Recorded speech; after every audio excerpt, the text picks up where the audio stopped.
사무엘상 10장. 이에 사무엘이 기름병을 가져다가 사울의 머리에 붓고 입 맞추며 이르되, 여호와께서 내게 기름을 부으사 그의 기업의 지도자로 삼지 아니하셨느냐. 내가 오늘 나를 떠나가다가 베냐민 경계 셀사에 있는 라헬의 묘실 곁에서 두 사람을 만나리니, 그들이 내게 이르기를 내가 찾으러 갔던 암나귀들을 찾은지라. 내 아버지가 암나귀들의 염려는 놓았으나 너희로 말미암아 걱정하여 이르되, 내 아들을 위하여 어찌하리요 하더라 할 것이요. 내가 거기서 더 나아가서 다볼 상수리 나무에 이르면 거기서 하나님을 배우려고 베델로 올라가는 세 사람을 만나리니, 한 사람은 염소 새끼 셋을 이끌었고, 한 사람은 떡 세 덩이를 가졌고, 한 사람은 포도주 한 가죽 부대를 가진 자라. 그들이 내게 문안하고 떡 두 덩이를 주겠고 너는 그의 손에서 받으리라. 그 후에 내가 하나님의 산에 이르리니 그곳에는 블레셋 사람들의 영문이 있느니라. 내가 그리로 가서 그 성읍으로 들어갈 때에 선지자의 무리가 산당에서부터 비파와 소고와 저와 수금을 앞세우고 예언하며 내려오는 것을 만날 것이요. 내게는 여호와의 영이 크게 임하리니 너도 그들과 함께 예언을 하고 변하여 새 사람이 되리라. 이 징조가 내게 임하거든 너는 기회를 따라 행하라. 하나님이 너와 함께 하시느니라. 너는 나보다 앞서 길갈로 내려가라.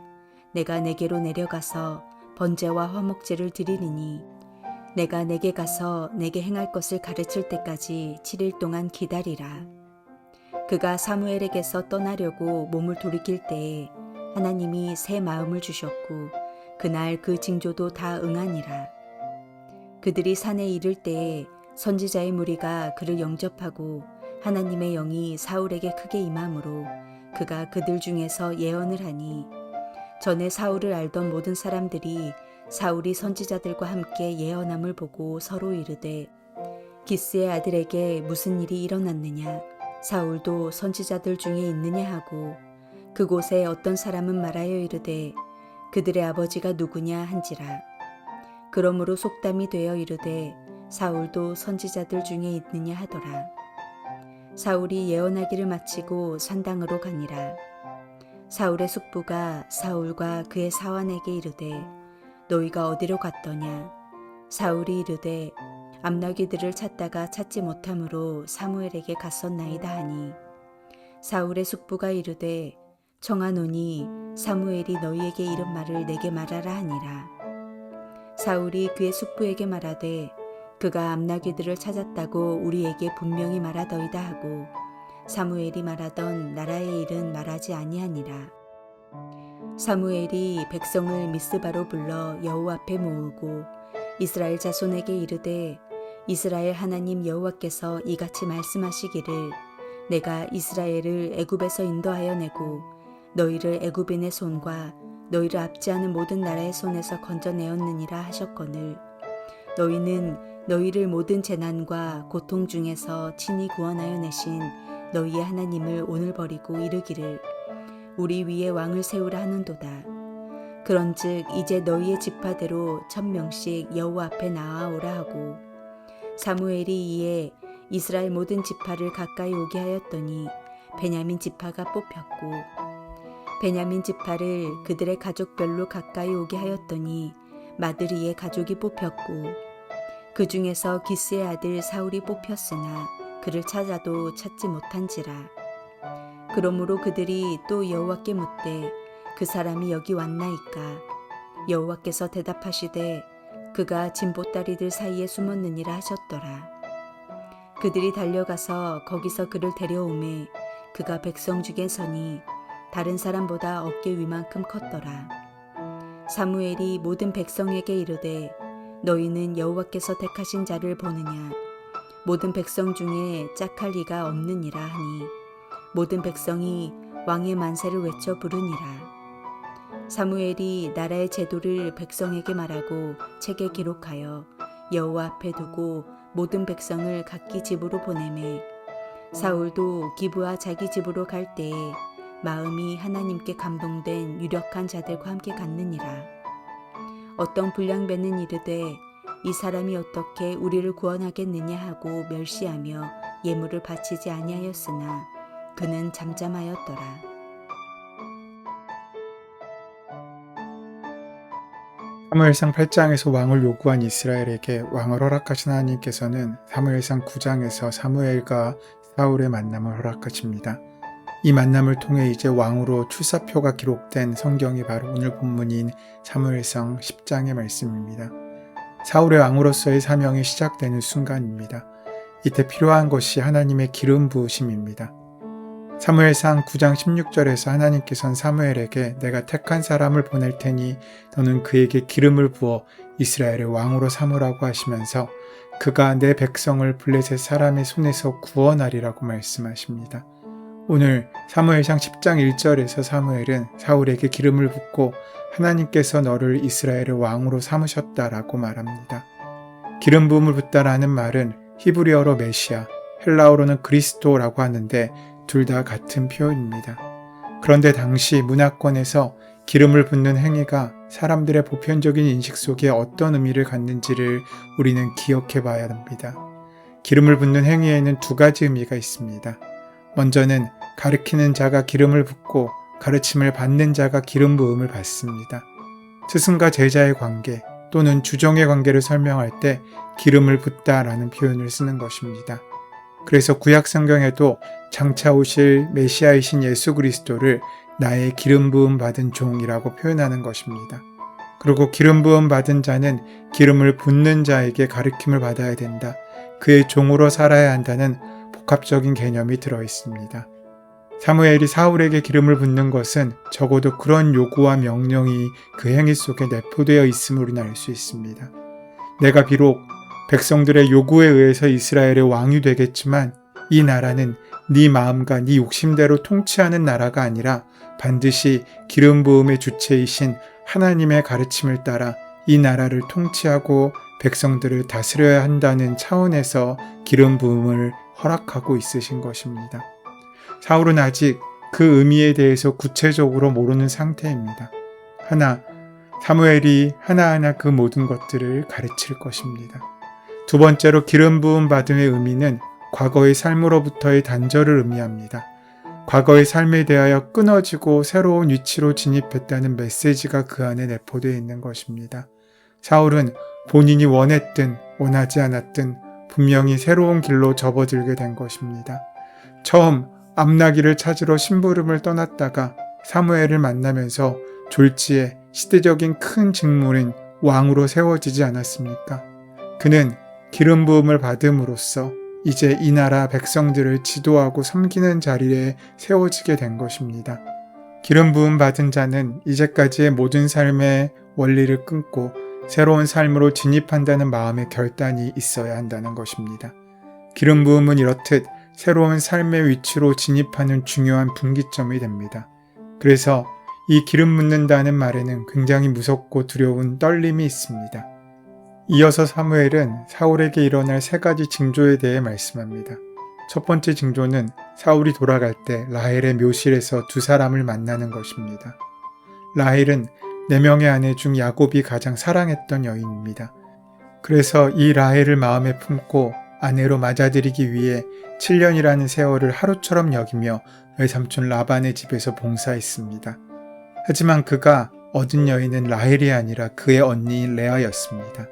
그의 외삼촌 라반에게 사기를 당한 것입니다. 그래서 야곱이 외삼촌에게 따져 7일 후에 라헬을 취하고 또다시 7년이라는 험악한 세월을 외삼촌의 집에서 봉사하며 보내게 됩니다. 그렇게 해서 가까스로 얻은 아내가 바로 라헬입니다. 그만큼 야곱이 사랑했던 여인이라는 의미입니다. 이 라헬이 야곱에게서 나온 자식이 요셉과 베냐민 둘인데 사울이 바로 그 베냐민 지파에서 나옵니다. 그런데 베냐민을 낳다가 라헬은 난산 끝에 죽게 됩니다. 이 말씀에 나오는 베들레헴의 길이 사울이 돌아가다 두 사람을 만나는 장소가 바로 라헬이 그곳에 죽어서 묘실을 잇는 곳이었습니다. 라헬의 죽음은 굉장한 딜레마였습니다. 산모를 살리려면 아이가 죽고 아이를 살리려면 산모가 죽어야 했습니다. 그런데 라헬이 자기의 목숨을 담보로 아이를 낳다가 죽습니다. 그렇게 어렵사리 얻은 아들이 바로 베냐민이었습니다. 베냐민 지파는 라헬의 죽음을 담보로 해서 이 땅에 존재하게 되었던 지파입니다. 그러니 이 베냐민 지파가 얼마나 큰 기적과 은총을 입은 지파입니까?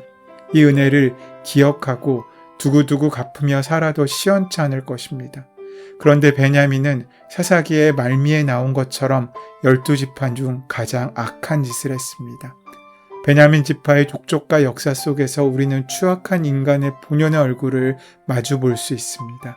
우리 안에 숨어있는 죄의 모습을 보고 지독한 그 인간이 무너지는 장면을 마주하게 됩니다. 그런데 바로 그 지파에서 이스라엘 백성들이 요구했던 초대왕이 선택될 줄 누가 알았겠습니까? 사울은 키가 다른 사람보다 어깨 위만큼 더 컸습니다. 온 이스라엘 백성들이 그렇게도 원했던 세상의 가치와 세상의 모양을 완벽하게 갖춘 왕이 베냐민 지파에서 나와서 세워진 것입니다. 그런 사울의 이야기가 나올 때마다 일관되게 두 가지 이야기가 나옵니다. 먼저는 그가 이스라엘을 구원할 것이고 두 번째는 그가 백성을 통치하고 다스릴 것이라는 얘기입니다. 그런 그의 출신이 나약하고 죄 많고 누군가의 희생을 통해서 세워졌다는 사실은 오늘 우리에게 많은 것을 시사합니다. 그 라헬의 묘실 앞에서 만난 두 사람은 사울이 찾는 나귀를 이미 찾았다는 말을 듣게 됩니다. 사울이 찾아야 할 나귀는 하나님께서 이미 찾아주셨으니 이제 사울은 다른 일은 생각하지 말고 하나님의 백성을 구원하는 일에 전념해야 할 것입니다. 두 번째 징조는 다볼 상수리 나무에서 일어나는데 거기서 베델로 올라가는 세 사람을 만나고 그들이 사울에게 떡 2덩이를 주면 그것을 받으라고 합니다. 이스라엘 역사에서 상수리 나무는 하나님께서 당신들의 백성을 찾아오셔서 언약의 말씀을 주시고 그것을 기념하는 장소로 자주 언급되었습니다. 베델로 올라가는 세 사람은 각자 염소와 떡과 포도주를 가지고 갔는데 하나님께 제사로 드릴 제물이었습니다. 상수리 나무에서 하나님께 드릴 떡을 받게 하셔서 하나님은 사울이 하나님의 언약을 이룰 대리자로서 곧 왕으로 택하심을 받았다는 사실을 깨닫게 하셨습니다. 세 번째 징조는 사울이 기브아 지역으로 돌아가는데 하나님께서 하나님의 기브아에 이를 것이라고 말씀하시면서 그곳에 블레셋 사람의 수비대가 있다고 말씀하십니다.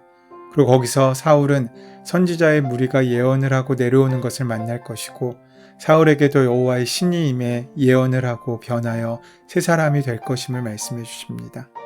사무엘이 이 이야기를 한 후에 이 징조가 내게 임하거든 너는 기회를 따라 행하라. 하나님이 너와 함께 하시느니라 라고 말합니다. 여호와의 신이 임하거든 기회를 따라 행하라는 말은 하나님의 백성 가운데 주둔해 있는 블레셋의 수비대를 공격하라는 것입니다. 이스라엘을 블레셋 사람의 손에서 구원하라는 말씀입니다. 하지만 사울에게 이 징조가 다 임했지만 사울은 여호와의 신을 받아 예언만 하고 돌아갑니다.